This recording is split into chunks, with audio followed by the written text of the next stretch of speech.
आपको माशरे के अंदर जिनाकारी भी मिलेगी। शादी होकर के भी शादीशुदा मर्द गैर लड़कियों से ताल्लुक बनाया है, शादीशुदा होकर के भी गैरों लड़कियों के साथ उनका अफेयर चल रहा है, गैरों के साथ उनके मामला तो रहे। और शादीशुदा लड़कियों को भी आपने देखा होगा कई लड़कों के साथ भागते हुए और गलत काम करते हुए, ये भी आपने माशरे के अंदर पाया होगा। शादीशुदा के अलावा अगर जो गैर शादीशुदा जो अनमैरिड है उनकी अगर हालत देखेंगे तो उनका मामला तो कुछ और ही ज्यादा डेंजर है। वो तो मुकाबला इस मामले में कर रहे हैं कि हमारे पास इतनी गर्लफ्रेंड है, तेरे पास कितनी गर्लफ्रेंड है, एक दूसरे से आगे बढ़ने की कोशिश कर रहे हैं बुराइयों में। जिनाकारी में ये कौम डूबी हुई है, शराब में तो ये कौम लतपत है, शराब में भी ये कौम डूबी हुई है। नौजवान नस्ल नशे के आदी हो चुके हैं, शराब के बगैर ये कौम रह नहीं पा रही है, शराब में भी ये कौम डूबी हुई है। इसी तरीके से इस मुआशरे का एक बहुत ही बड़ा और बड़े पैमाने पे इस मुआशरे के बहुत से लोग जुए में भी डूबे हुए हैं। जुआबाजी और जुआ का काम ये मुआशरे के रहने वाले लोग कर रहे हैं और जुआ में पैसा लगा रहे हैं, हराम तरीके से पैसा कमाने की कोशिश भी हो रही है। ये जुआ के काम में भी ये लोग लगे हुए हैं।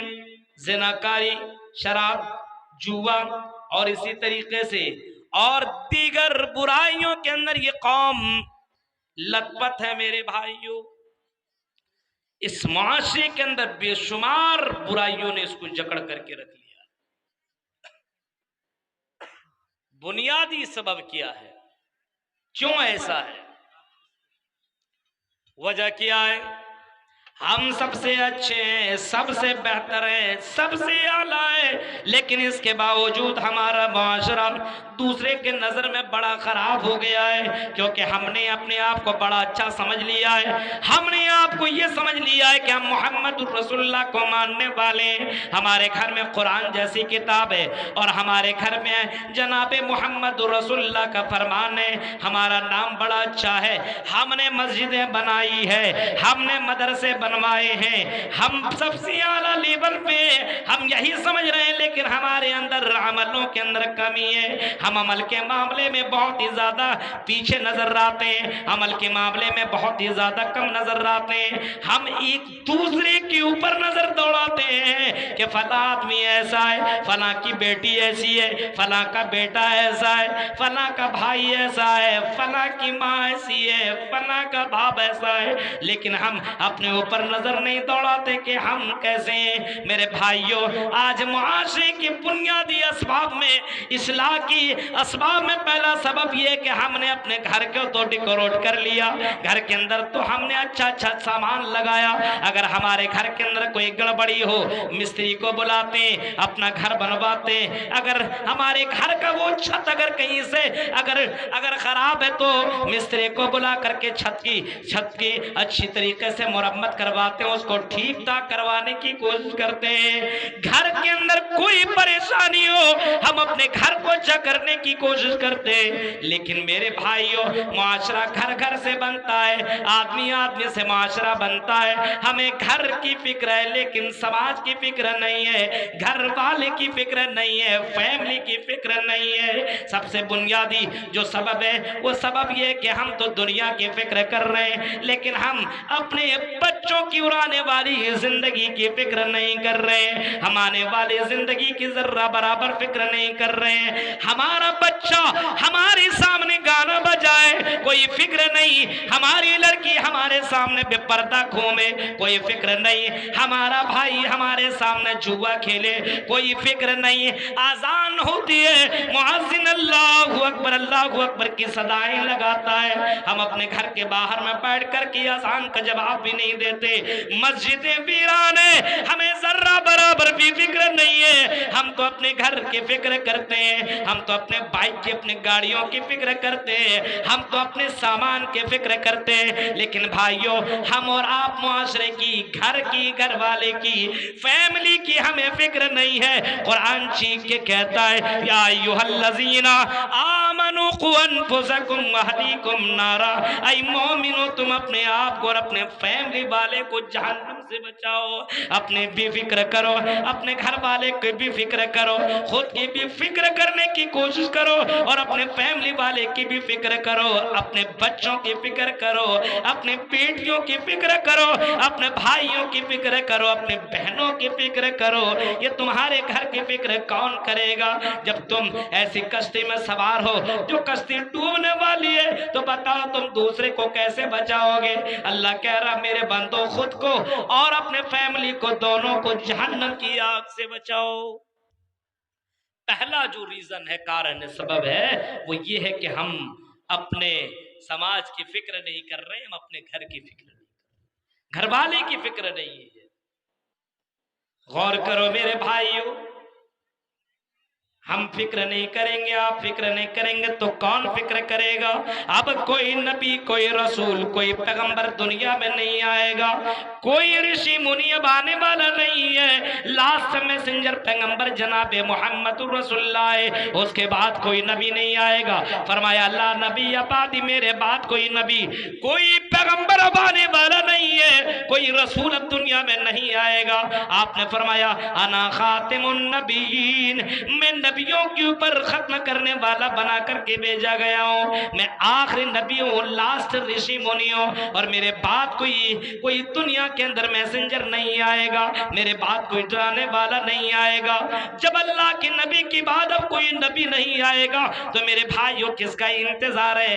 कौन आपके फैमिली को समझाएगा? कौन आपकी बेटियों को समझाएगा? कौन आपके बच्चों को समझाएगा? कौन आपके गांव की समाज के लोगों को समझाएगा? मेरे भाइयों, ये हमें और आपको फिक्र करने की जरूरत है। इसी वजह से कुरान कहता है या अय्युहल्लज़ीना आमनू कु अनफुसकुम व अहलीकुम नारा, ऐ मोमिनो तुम अपने आप को और अपने घर वाले को दोनों की फिक्र करो।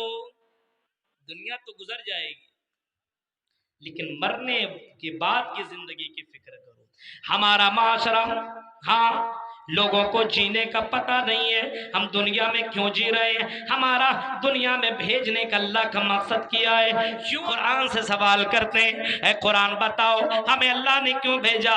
कुरान चीख करके जवाब देता है वमा खलक़तुल जिन्ना वल इंसा इल्ला लियअबुदून, ऐ मेरे बंदो हमने तुम्हें महज अपनी इबादत के लिए, अपनी पूजा के लिए, अपनी बंदगी के लिए, अपनी इबादत के लिए, अपनी भक्ति के लिए पैदा किया है।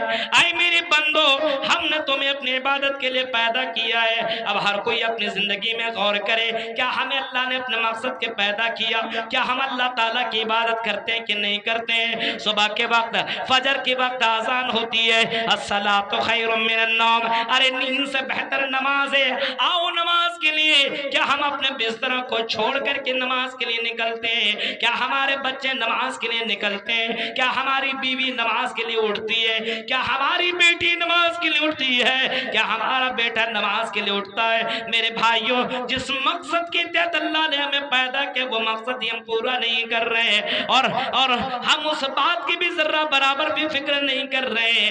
हम भी खुद नमाज नहीं पढ़ रहे, हमारा फैमिली भी नमाजी नहीं है, और जिस मकसद के तहत अल्लाह ताला ने हमें भेजा है उसकी जर्रा बराबर हमें परवाह नहीं है। तो मेरे भाइयों, समाज के अंदर इस्लाह हो तो इस्लाह कैसे हो? इस्लाह कैसे हो? अब आपके घर की फिक्र लगी रहती है, ये सामान, ये सामान, ये सामान सब आप ला करके देते, तब आपके घर के अंदर खाना बनता है। आप फिक्र करते हैं उसकी, हमें कल उठना है, सुबह में कमाने के लिए जाना है, यहाँ से कटिहार जाना है, वहाँ पे काम करके हमें आना है, तब हमारे बच्चों को खाना मिलेगा। आपने रात में प्लानिंग बनाई, आप दुनिया के लिए आप प्लानिंग बना रहे हैं, आखिरत के लिए प्लानिंग नहीं बना रहे हैं। बल तुसिरूनल हयातद दुनिया वल आखिरतु खैरुन व अबका, ऐ लोगों तुम दुनिया को तरजीह देते हो और आखिरत को तुमने भुला दिया है, आखिरत को तुम भूल चुके हो। जरा जना जनाब मोहम्मद रसूलुल्लाह की जीवनी देखो, उस लास्ट नबी को देखो, उस रहमतुल लिल आलमीन को देखो। अल्लाह के नबी सल्लल्लाहु अलैहि वसल्लम इस दुनिया से ज्यादा आने वाली जिंदगी की फिक्र करते थे और आने वाली जिंदगी की तैयारी करते थे। मेरे प्यारे साथियों, अल्लाह के नबी ने बिल्डिंगें नहीं बनाई, अल्लाह के नबी ने बहुत ही ज्यादा सोफेदार और बहुत ही ज्यादा गद्देदार बिस्तरों में आपने सोना गवारा न किया, क्योंकि अल्लाह के नबी कहते हैं कि कहीं मैं गद्देदार बिस्तर में सो जाऊं, कहीं मैं कालीन में सो जाऊं और मेरी फजर की नमाज में, फजर नमाज के लिए मेरी आंख न खुले तो मैं अपने रब को क्या जवाब दूं। ये मोहम्मद रसूलुल्लाह है जिसकी उम्मती हम और आप हैं। वो नबी कह रहे हैं आयशा मेरे लिए गद्देदार बिस्तर मत बिछाओ, कहीं मेरी नींद लग जाए और मैं तहज्जुद नमाज के लिए उठ न पाऊं। ये नमाज अल्लाह को बहुत ही ज्यादा पसंद है। किसी ने कहा कि अल्लाह के नबी आप चटाई में लेटते और चटाई के निशानात आपके पीठ के ऊपर पड़ जाते हैं। ऐ मोहम्मद सल्लल्लाहु अलैहि वसल्लम अगर आप कहें तो आपके लिए मैं गद्देदार बिस्तर के ला करके दे दो। आपने जवाब दिया था माली वल दुनिया, हमें माल और दुनिया से क्या मतलब है। अरे इस माल से हमें क्या मतलब है और इस दुनिया से हमें क्या मतलब है। आने वाली जिंदगी की मैं फिक्र करता हूँ। अल्लाह के नबी सल्लल्लाहु अलैहि वसल्लम के साथ कुछ सहाबा सफर कर रहे हैं, सहाबा कराम उनके साथ जा रहे हैं। नबी अकरम की नजर एक मरी हुई बकरी के ऊपर पड़ती है। आपने सहाबा से कहा कि मेरे साहबियों ये बताओ इस मरी हुई बकरी को कौन किसने में कितने में खरीदेगा। सहाबा ने कहा कि अल्लाह के नबी ये तो मर चुकी है, ये तो बकरी मरी हुई है। अल्लाह के नबी फ्री में दे, फिर भी हम इस बकरी को लेने को तैयार नहीं है। कोई फ्री में दे दे फिर भी हम इस बकरी को लेने को तैयार नहीं है। अल्लाह के नबी ने नजरें आसमान की तरफ उठाई और आपने फरमाया ओ मेरे सहाबियों गवार है ना, ओ मेरे सहाबियों गवार है ना, गवार है ना। तुम्हारी नजर में जितनी ये बकरी हकीर है, जितनी ये बकरी तुम्हारी नजर में जितना कम वैल्यू है, तुम्हारी नजर में इस बकरी का कोई वैल्यू नहीं है, कोई दाम नहीं है, कोई कीमत नहीं है, कोई मर्तबा नहीं है। तुम इसको फ्री में भी लेने को तैयार नहीं हो। आई मेरे साहबा याद रखना अल्लाह की नजर में ये दुनिया, जिस दुनिया से इतनी मोहब्बत तुम करते हो, ये दुनिया अल्लाह की नजर में इस मरी हुई बकरी से भी ज्यादा हकीर है। मेरे प्यारे साथियों गौर करो, अल्लाह के नबी इस दुनिया से ज्यादा आने वाली जिंदगी की फिक्र करते थे और सहाबा को भी कहा करते थे ओ सहाबियों उस आने वाली जिंदगी की फिक्र करो।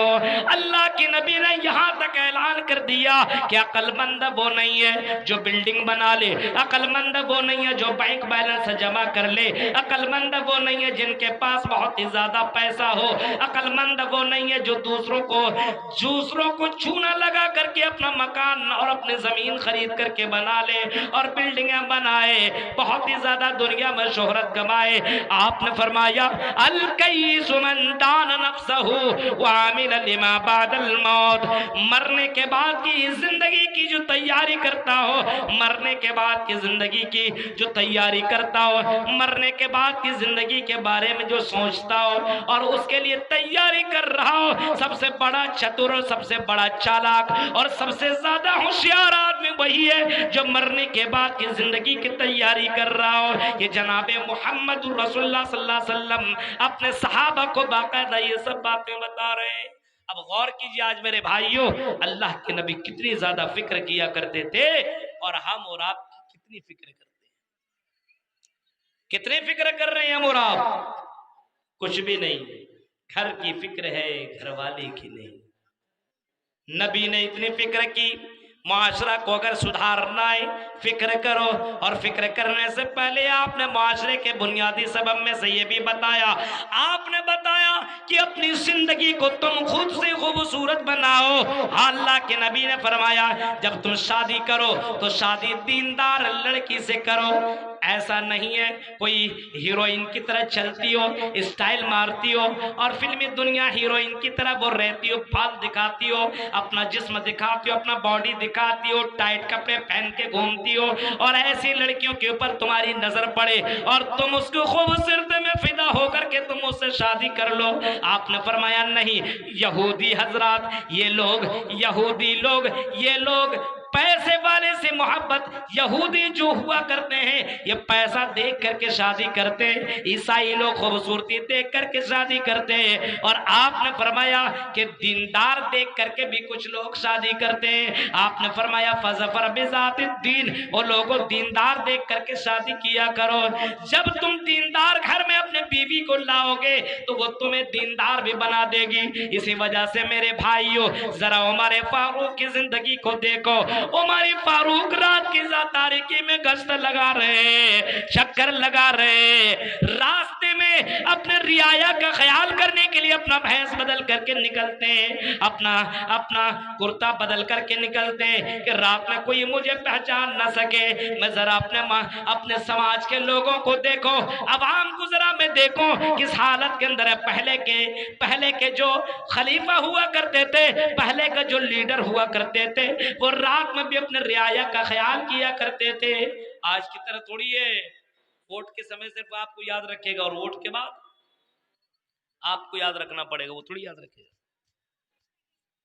गौर करो मेरे भाइयों, उमर फारूक जा रहे हैं, रास्ते में गलियों में सफर कर रहे हैं, देख रहे हैं, चक्कर लगा रहे हैं कि कहीं किसी के ऊपर जुल्म तो नहीं हो रहा है, कहीं किसी लड़की के ऊपर तो अत्याचार नहीं हो रहा है, कहीं किसी के ऊपर तो कोई आदमी नाजायज तौर पर उसके साथ अत्याचार तो नहीं कर रहा है।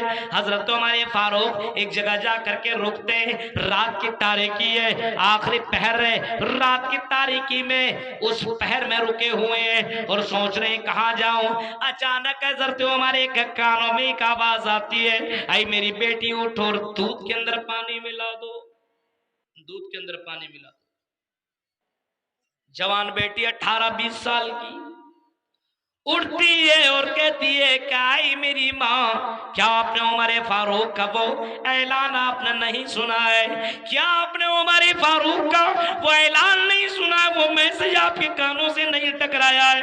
हजरत उमर फारूक ने तो ऐलान किया है कि कोई दूध के अंदर पानी मिलाएगा तो उसको इतने इतने कोड़े बरसाए जाएंगे, उसको इतने इतने डंडे पड़ेंगे, उसको इतने इतने मार लगेगी। क्या मेरी माँ तुमने ये सुना नहीं है? माँ जवाब देती है, हाँ मेरी बेटी, मैंने तो ये ऐलान सुना है, लेकिन आई मेरी बेटी तुम्हें मालूम है उमर फारूक यहाँ नहीं है, उमर फारूक के सिपाही यहाँ नहीं है, उमर फारूक तो हमें देख नहीं रहा है। रात की तारीकी में अगर हमने दूध में पानी मिला दिया तो आई मेरी बेटी कौन जानेगा, किसी को तो पता ही नहीं चलेगा, हमें पैसे ज्यादा मिलेंगे, हमें प्रॉफिट ज्यादा होंगे, हमें दीनार और दिरहम ज्यादा मिलेंगे।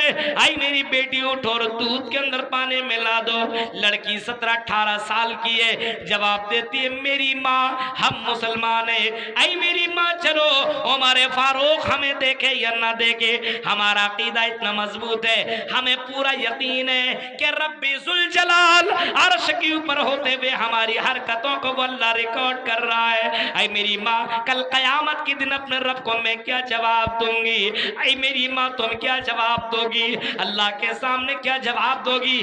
दूध में पानी मिलाकर के बेचने वाले को अल्लाह कयामत के दिन मरने के बाद सजा देगा, अल्लाह के पास जाओगे तो क्या जवाब दोगी? मेरे भाइयों, उमर फारूक ने जब यह सुना, उस जवान लड़की की आवाज उमर फारूक के कानों से टकराई। उमर फारूक अपने घर गए और अपने घर से अपने एक आदमी को सुबह सवेरे उस बुढ़िया के घर भेज दिया, जाओ उस बुढ़िया को बुला कर के लाओ। ये बुढ़िया जाती है कांपते हुए डरते हुए उमर फारूक की अदालत में पहुंचती है, और पहुंचने के बाद ये बुढ़िया कहती है उमर फारूक हमको आपने क्यों बुलाया है? आई उमर फारूक अमीरुल मोमिनीन क्या हमसे खता हो गई है? उमर फारूक कहते खता नहीं है। आई बुढ़िया, आई मेरी माँ, ऐसा ये है कि मेरा एक बेटा है और आपकी एक भी बेटी है, मैंने सुना है उस बेटी से मेरे बेटे का निकाह करा दो।